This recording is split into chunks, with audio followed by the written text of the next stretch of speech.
tumors are benign. Yes. Oh, really? Yep. Good. Good evening and welcome to the Tibet Center at 502 North Ridgewood Road in South Orange, New Jersey. We begin this evening by reading the prayer for the spreading of the teaching throughout the length and breadth of the West. By the force of the blessings of the non-fallacious three precious gems, and of the truth of our pure selfless wishes, may the precious Buddha's teachings flourish and spread to the expanse of all areas throughout the length and breadth of the West. For all the people living there together with their near ones who have engaged in teachings and faith in this respect, may all conditions adverse to their practice for pure Dharma be dispelled, and an excellent collection of favorable conditions increase like the waxing moon. And especially for those who work on methods to accomplish the flourishing and spreading of the victorious one's teachings, which are a source of benefit and happiness, may they never be oppressed by masses of interference and adverse conditions, and may this spontaneously happen just as we hope to wish. The Heart Sutra. Thus have I heard once. The Blessed One was dwelling in the royal domain of the Vulture Peak Mountain, together with a big gathering of great monks and great bodhisattvas. At that time the Blessed One entered the Samadhi, which examines the Dharmas called profound illumination, and at the same time noble Avalokiteshvara, the Bodhisattva Mahasattva, looking at the profound practice of transcendent knowledge, saw the five skandhas in their natural emptiness. Then, through the inspiration of the Buddha, Venerable Shariputra said to Avalokiteshvara, "How should those noble ones learn who wish to follow the profound practice of transcendent knowledge?"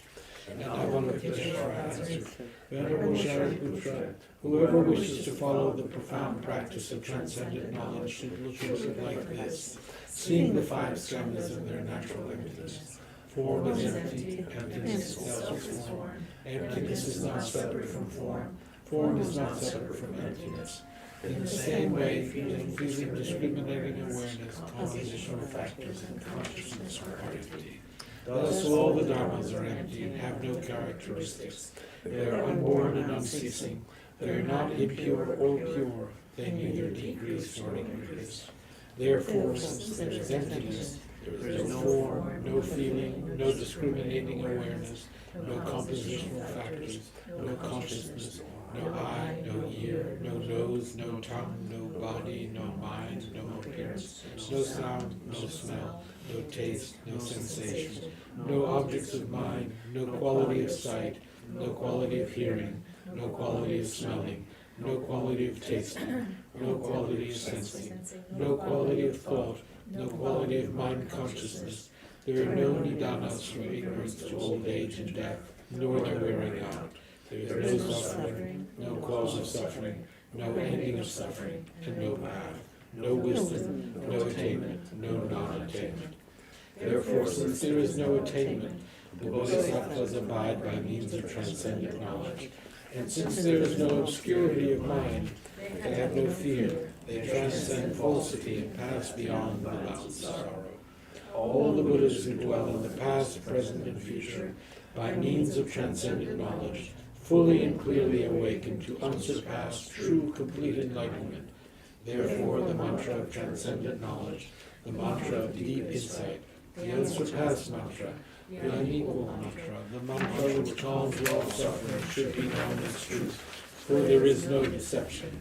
In transcendent knowledge, the mantra is proclaimed. Tathagata Om Gate Gate Paragate Parasam Gate Bodhisattva. O Shariputra, this is how a Bodhisattva Mahasattva should learn profound transcendent knowledge. Then the Blessed One arose from that samadhi and praised the Bodhisattva Mahasattva Avalokiteshvara, saying, "Good, good, O son of noble family, profound transcendent knowledge should be practiced just as you have taught, and the Tathagatas will rejoice." When the Blessed One had said this, Shariputra and Avalokiteshvara, that whole gathering in the world with its gods, humans, assurers, and Gandharvas, their hearts full of joy, praised the words of the Blessed One.